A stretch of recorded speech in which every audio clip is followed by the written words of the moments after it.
Alplix, tontonannya anak kedokteran.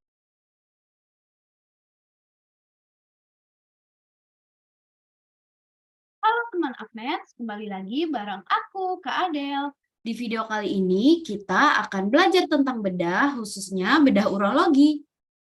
Adapun beberapa learning outcomes kita kali ini yaitu teman Apmeds mampu mengetahui kasus trauma, inflamasi, dan obstruksi urogenital meliputi torsiotestis, epididymitis, orkitis, prostatitis, hidrokel, varikokel, dan juga spermatokel.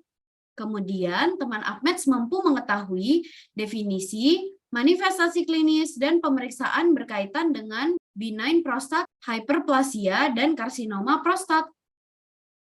Nah, bahasan kita hari ini ada 6 topik, yaitu torsiotestis, epididymitis dan orkitis, kemudian prostatitis, selanjutnya hidrokel, varikokel, spermatokel, BPH, dan juga CA prostat. Kita mulai dari torsiotestis dulu.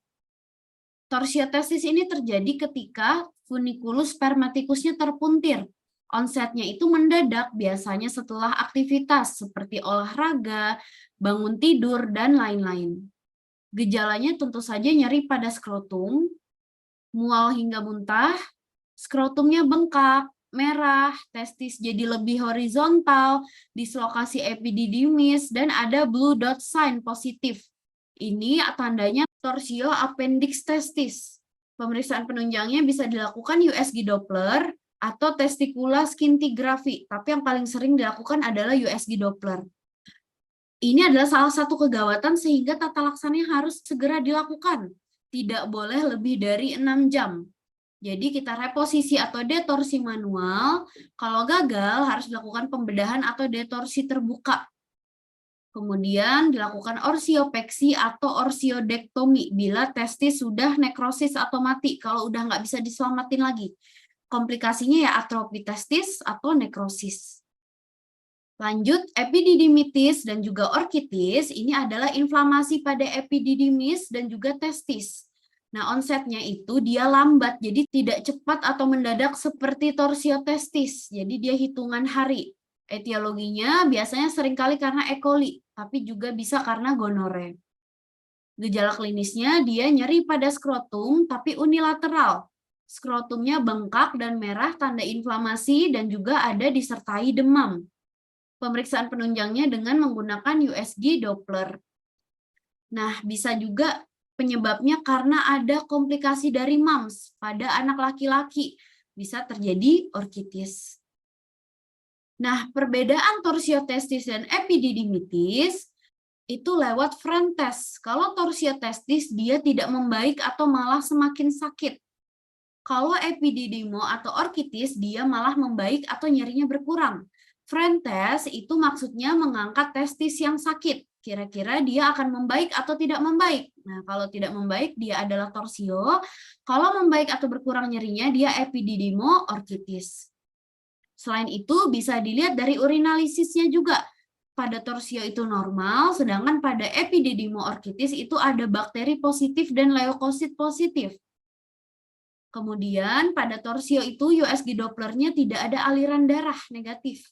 Tidak ada demam dan tidak ada refleks remaster. Onsetnya cepat dan mendadak. Sedangkan pada epididimo orkitis dia ada aliran darah. Karena dia tidak terpuntir, tidak torsio. Dan ada demam dan juga refleks remasternya positif. Onsetnya lambat, hitungan jari. Ingat, kremaster test itu dia menggores bagian paha dalam untuk menginduksi refleks kremaster, sehingga testis akan naik. Nah, ini positif pada epididimo orkitis. Lanjut ke prostatitis. Ini adalah inflamasi prostat akibat infeksi. Gejalanya bisa disuri, frekuensi, retensi urin, dan perasaan tidak lampias seperti ISK.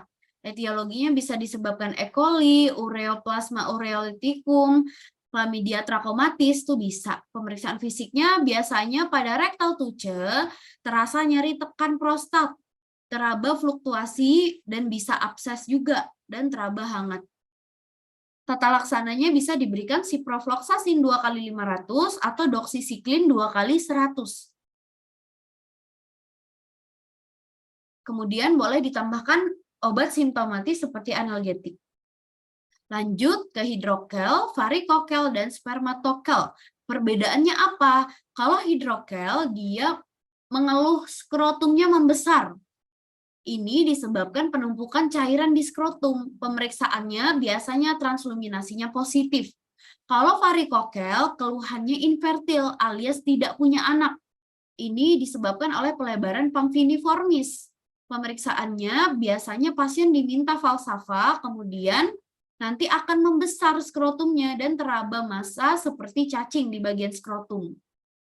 Selanjutnya ada spermatokel, dia keluhannya benjolan di atas testis. Ini diakibatkan kista sperma yang muncul. Jadi dia teraba massa di atas testis.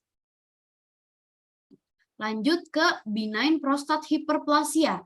Ini adalah pembesaran prostat berdasarkan temuan histologis, sering terjadi pada zona transisional. Disebabkan oleh dihidrotestosteron atau metabolit aktif, bisa karena estrogen juga, androgen, dan sel stroma epitel.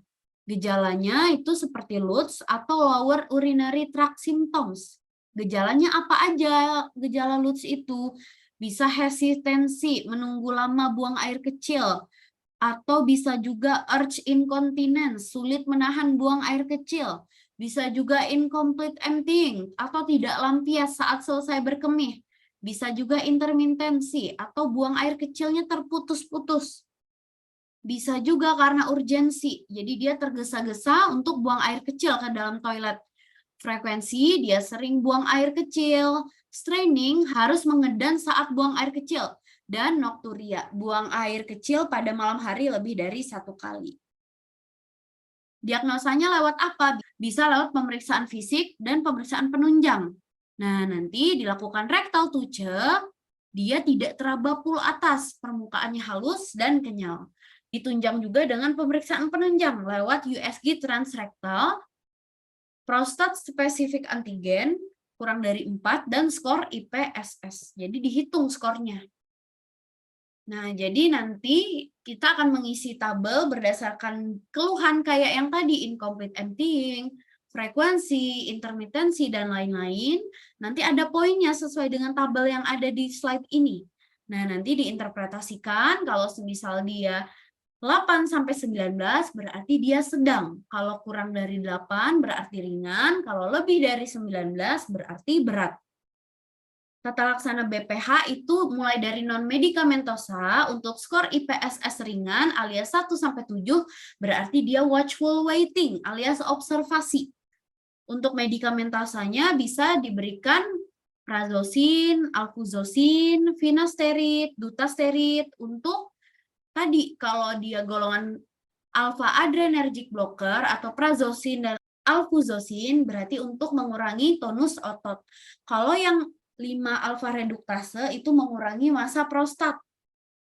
Selain itu bisa dilakukan operasi tur prostat. Terakhir, CA prostat. Ini adalah keganasan yang berasal dari sel prostat. Paling sering terjadi di zona perifer.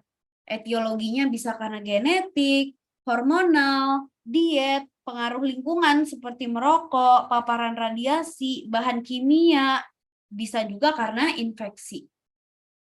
Gejalanya dia sering asimptomatis pada stadium awal. Kemudian jika menekan saluran kemih, dia akan gejalanya sulit miksi, nyeri kencing, dan juga hematuria. Jika menekan rektum, dia akan sulit BAB. Jika sudah metastasis ke tulang, bahkan nyeri tulang dan mudah fraktur. Pada pemeriksaan fisik, rectal touch dilakukan, prostat teraba membesar, keras, permukaan tidak rata dan berdungkul-dungkul. Pemeriksaan penunjangnya PSA-nya lebih dari 4.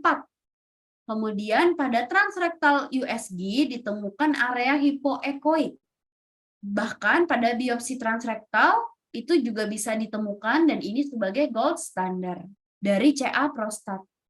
Perbedaan BPH dan CA prostat adalah sama-sama dengan gejala LUTS. Tapi CA prostat disertai dengan gejala keganasan. Contoh seperti penurunan berat badan yang sangat signifikan, bahkan mungkin sudah sampai metastasis. Kemudian pada BPH itu terjadi pada zona transisional, sedangkan CA prostat itu pada zona perifer. Dan kalau BPH itu kan erectile to C-nya dia teraba halus dan kenyal, sedangkan CA prostat itu berdungkul-dungkul dan keras. Skor PSA-nya kurang dari sama dengan 4 untuk BPH dan lebih dari 4 untuk CA prostat. Oke, sekarang kita kuis ya. Kamu bisa pause video ini dulu, nanti kita bahas bareng-bareng.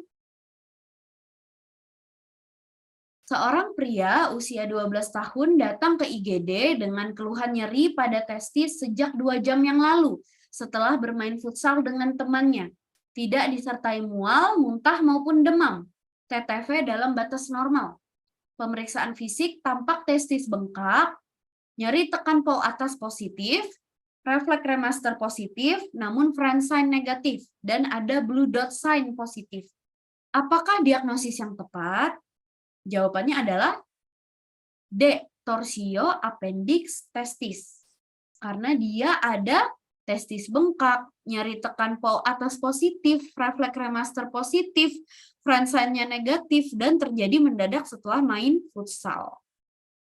Oke, materi kita sudah selesai. Kita lanjutkan di video berikutnya ya. Sampai jumpa teman Upmaths. Bye-bye. Uplix, tontonannya anak kedokteran.